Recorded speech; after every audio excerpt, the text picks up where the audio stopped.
pessoal, tudo bem? Hoje a gente vai falar sobre testamentos, tá? Então a gente tem isso disposto lá no Código Civil. E aí, só lembrando, né? O que a gente vê aqui em aula não substitui a leitura da legislação, tá? Então, do Código Civil. E aí eu vou estar trazendo aqui os artigos correspondentes que vocês podem, tá? Estar lendo lá no Código Civil. Então vamos começar, né? Testamento, que a gente dispõe nesse testamento, atos de última vontade, tá?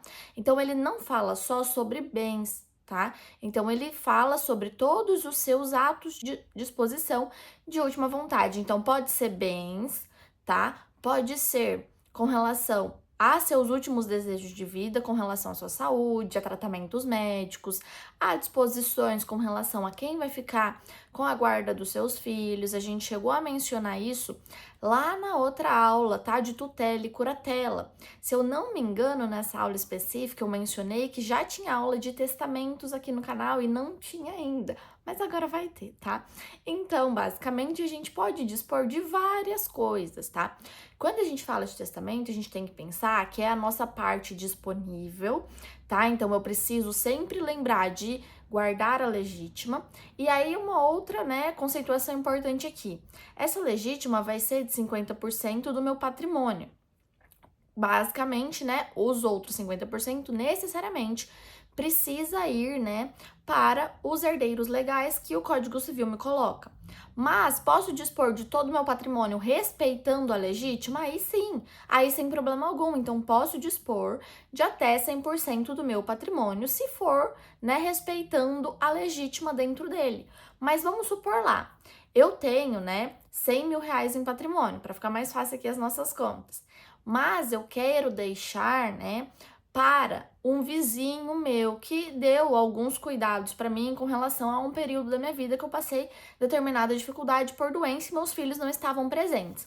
Então, se eu tenho um valor integral de patrimônio de 100 mil reais, a legítima 50 mil reais, tá?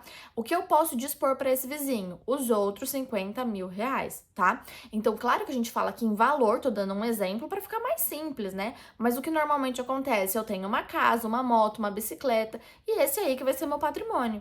Ah, eu tenho várias casas, né? Vai então vários imóveis, apartamentos, uma fazenda, um sítio, uma chácara. Olha a diferença de precificação de quantificação desse patrimônio. Como que dentro de um patrimônio assim, né? Eu deixo, por um exemplo, um apartamento para o meu vizinho José de tal, que, né? Devido a ter dado cuidados por, né, um tempo determinado, um período determinado da minha vida em que eu necessitei de cuidados especiais devido à enfermidade grave onde meus filhos não estavam presentes. Então, uma justificativa ali que eu coloco para estar fazendo, né, então uma doação, né, mas em caráter pós-falecimento. Então, após eu falecer, essa pessoa vai ficar com determinado patrimônio meu porque em vida, né, ela me auxiliou por determinado período de tempo. Então, posso ali estar justificando, não, nem preciso, tá? Mas posso estar justificando para futuramente não vir a ser contestado. Então, por quê? Mas o que acontece muito, né? Que eu faço esse testamento no decorrer da minha vida, sem dúvida nenhuma, né? E ele vai ser aberto e lido em pós-mortem. Só que o que acontece? A gente não sabe o momento do falecimento, né? Então a gente faz em qualquer momento da vida civil, tá? Ali a partir dos 16 anos, então a qualquer momento. E aí, o que eu vou ter aqui, né? Uma necessidade de alteração desse testamento, caso meus bens também se alterem. Tá, mas e se eu não alterar esse testamento? Aí ele vai ser automaticamente alterado, digamos assim, desde que respeite a legalidade. Então, vamos supor, se eu faço ali um testamento com 25 anos, por um exemplo, e vou falecer com 80 anos, muito provavelmente a minha condição financeira vai ter se alterado nesse período de tempo. Pode ser, né, que se aumente muito o meu patrimônio, pode ser que se diminua muito o meu patrimônio, tá? Pode ser que eu não tinha filho aos 25 e aos 80 eu tenha um filho. Ou pode ser que até mesmo o meu filho, que eu já tive ali no decorrer, né, da minha vida, veio a falecer antes de mim. Então, tem muitas alterações que podem acontecer, né? Então, vamos lá. Eu faço um testamento com 25 anos, vou falecer lá aos 80. O meu patrimônio, muito provavelmente, vai ser diferente do patrimônio que eu tinha aos 25. Se eu faço um testamento já com 79 anos e faleço com 80, talvez eu tenho o mesmo patrimônio. E mesmo assim, talvez não, né? Entende como isso é muito variável? Então não tem como a gente, né, manter esse testamento de maneira uniforme em todo o decorrer da vida. Então, principalmente, por quê? Porque precisa respeitar a legítima, porque nossos herdeiros podem mudar no decorrer de todo esse tempo, né? Então, tem muitos fatores ali, tá? Então, se eu faço um testamento com um valor determinado de dinheiro e o meu patrimônio diminui, tá? E eu respeitei a legítima quando eu fiz esse testamento, meu patrimônio diminui. Quando eu vier a falecer e meu testamento, né, então for validado, for aberto, vai precisar se respeitar a legítima com relação ao novo patrimônio que eu vou ter, que é um valor menor do que o estabelecido anteriormente. Então, tudo isso vai ser levado em consideração, tá? Mas isso, né, são os conceitos básicos ali de testamento. E aí, o que a gente vai ter? A gente vai ter formas diferentes de se fazer testamentos, tá? Então, a gente tem duas formas principais, que é o comum, ou ordinário, e o especial ou extraordinário, tá? Normalmente a gente chama de ordinário e extraordinário. O próprio nome já diz extraordinário, então são exceções que o próprio Código Civil nos coloca, tá? Mas todos eles estão previstos em lei, então estão no Código Civil, tá? Bom, então o primeiro tipo, né, o testamento público ordinário, ele tá lá disposto a partir do artigo 1864 do Código Civil. Então, a partir quer dizer que eu não vou ler só o 1864, tá? Vou ler os outros também. Bom, então basicamente público por quê? Porque eu lavro, né, em cartório na frente do tabelião. Então, basicamente, vou comparecer no cartório, tá? Na presença de duas testemunhas e vou falar verbalmente, então vou me expressar verbalmente para o tabelião, que vai transcrever tudo aquilo, né, que eu disse verbalmente, e aí esse tabelião vai ler na presença das testemunhas o que ele escreveu, ou eu, na função, né, de testador, vou ler na presença das testemunhas e na frente do tabelião também, tá? Então aqui fica alternado, pode ser ele que vai fazer a leitura, pode ser eu, né, que estou fazendo o testamento que vou fazer a leitura, na frente dos outros da testemunha também, tá? E todos vão assinar o testamento, tá? Então o que a gente vai ter aqui, que nesse caso o mudo não pode testar, tá? Porque ele precisa ser falado verbalmente na frente do tabelião em cartório, na presença de duas testemunhas. Este é, sem dúvida nenhuma, a forma de testamento mais segura que existe, tá? Mas a desvantagem é que qualquer pessoa que queira pode ter acesso ao seu testamento. É só ir no cartório, né? E pedir, então, para ter acesso, pagar por isso, né, numa certidão, e vai ter acesso, tá?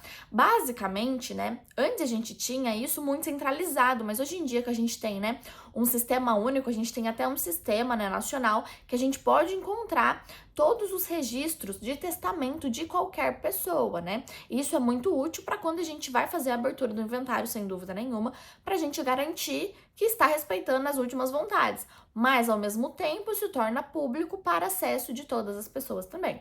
Além disso, o tabelião e essas testemunhas vão ter conhecimento do seu testamento, sem dúvida nenhuma, pois vai ser lido em voz alta, né, na presença delas, e elas vão assinar, então vão reconhecer aquilo que está sendo dito. O que é importante a gente falar, mas não serve só para esse tipo de testamento público ordinário, que essas testemunhas e esse tabelião especificamente, ele não vai poder ser beneficiado, então contemplado de nenhuma forma, com relação a esse testamento que está sendo ali escrito, tá? Então, que eu já tive dúvidas. Ele nunca vai poder ser, então o tabelião nunca vai poder receber um testamento? Não, não é isso, tá? O testamento em que ele está, né, como ato juramentado que ele está fazendo, registrando, ele não pode ser beneficiário. Nem as testemunhas podem ser beneficiárias, porque não poderia ser por ato de coação. Então, olha aí o cuidado do legislador, né?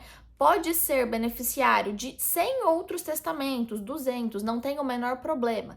Não pode ser beneficiário dos testamentos em que elas sejam testemunhas ou que ele seja o tabelião que esteja realizando aquele testamento específico, tá? Então, só tomar cuidado com isso.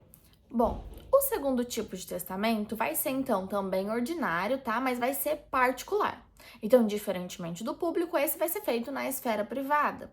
Tá lá a partir do artigo 1876 do Código Civil, tá? Esse aqui a gente vai ter uma pequena diferença com relação a todos os outros testamentos, que neste caso em específico eu vou precisar da presença de 3 testemunhas, tá? Todos os outros são 2 testemunhas, esses são 3 testemunhas. Por quê? Porque eu não vou ter a presença do tabelião, de um oficial ali responsável, tá? Pela lavratura desse testamento, ou pela autenticidade. Então, isso tudo vai ficar em cargo dessas 3 testemunhas, tá? O que é importante aqui, essas 3 testemunhas não podem ser de nenhuma forma beneficiária desse testamento em específico. Não quer dizer que ela não pode ser beneficiária de outros, tá? Só deste específico em que ela foi testemunha. E aí, basicamente, como o testamento vai ser feito em vida, mas vai ser aberto e lido pós-mortem, elas precisam estar vivas no momento do falecimento do testador, tá? E se elas não estiverem vivas?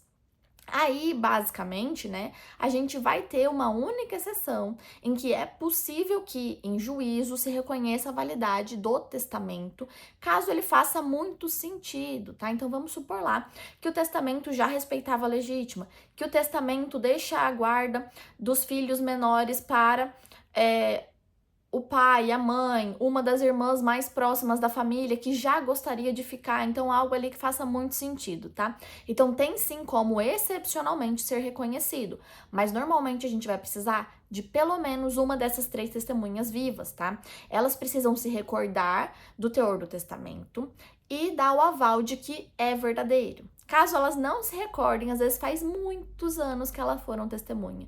Às vezes perdeu completamente o contato com essas pessoas. Então, apesar de vivas, estão em lugares incerto e não sabido. A gente não tem a menor ideia mais, né? Então, vamos lá. Voltar lá no exemplo do comecinho da aula. Eu fiz um testamento com 25 anos. Quem eu vou chamar para ser minha testemunha? Não vai ser meus pais, minhas irmãs, meus irmãos, né? Que vão ser provavelmente meus beneficiários. Eu vou chamar uma amiga da faculdade que eu vou ter. Eu vou chamar uma vizinha, tá? Por quê? Porque vão ser pessoas próximas a mim naquele momento que não são minhas beneficiárias desse testamento.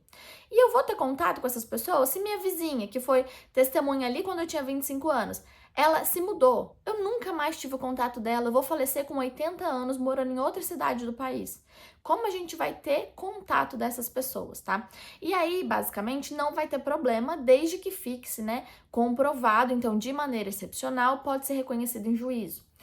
Caso essas testemunhas, ou apenas uma delas também, reconheça a sua assinatura por verdadeira, ou reconheça o texto do testamento, também vai se dar de forma válida, tá? Mas é um testamento, então, que acontece, né? Melhor dizendo, que se dá com menos certeza, digamos assim, do que o público, tá? Então, essa que vai ser a questão aqui. Qual o benefício? Que nem todo mundo vai ter conhecimento. Só quem vai ter conhecimento? Quem fez o testamento e as 3 testemunhas, tá? A menos que elas falem para outras pessoas, né? E você também fale como testador. Mas, caso contrário, só 4 pessoas vão ter conhecimento. Não tem como outras pessoas terem, tá? E aí, basicamente, como que eu faço para fazer esse tipo de testamento? Então, eu vou escrever de próprio punho. Ou, hoje em dia, perfeitamente aceito mecanicamente, tá? Vou ler em voz alta para as minhas testemunhas e todos vamos assinar o testamento. Quando eu falo, né, escrever de próprio punho, não posso ter rasura. Quando eu falo escrever mecanicamente, não posso deixar, né, espaço em branco ou nenhum tipo, né, de rasura também, mas falando mecanicamente, normalmente a gente já não tem rasura, mas lembrar aí do espaço em branco, tá? Então, esses vão ser os requisitos. Bom, como última forma, né, de testamento ordinário, a gente vai ter o testamento ordinário cerrado, tá? Como o próprio nome já diz, cerrado, então fechado, lacrado, tá? E este sim vai ser uma forma de testamento que vai meio que misturar, tá? Então, o público e o particular. Basicamente, é um testamento em que só o testador tem conhecimento do seu conteúdo. Aqui nem tabelião, nem testemunhas vão ter conhecimento, tá? Aqui eu volto para o requisito de 2 testemunhas, necessidade de 2 testemunhas. E aí, como que ele vai se dar? Ele vai ser escrito pela pessoa do testador ou por alguém a seu rogo, tá? Então, vai ser escrito, vai ser lacrado, vai ser levado em cartório, e aí não tem como a gente intermediar, tá? Precisa a própria pessoa, na figura do testador, estar levando a cartório. Lá vai ser lacrado e assinado pelas 2 testemunhas, pelo tabelião e pela pessoa que realizou o testamento, tá? Então, e aí vai ser registrado no livro de notas, então.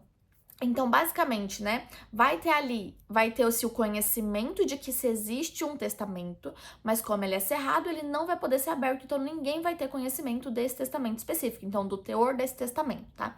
E aí, o que a gente vai ter que quando a gente fala, né, então, desse testamento, a gente vai ter que o tabelião vai lacrar ele, tá? Então você leva lá pro tabelião, ele não vai ler, ele vai lacrar com 5 pontos e pingos de cera também em cima desses pontos, e no momento da abertura, ele precisa estar da mesma forma em que ele foi feito, tá? Então precisa estar com todos esses pontos dados, não pode estar de nenhuma forma rompido, tá? Todos os lacres de cera precisam estar lacrados ainda. Esse é um dos testamentos que mais tem formalidades legais, tá?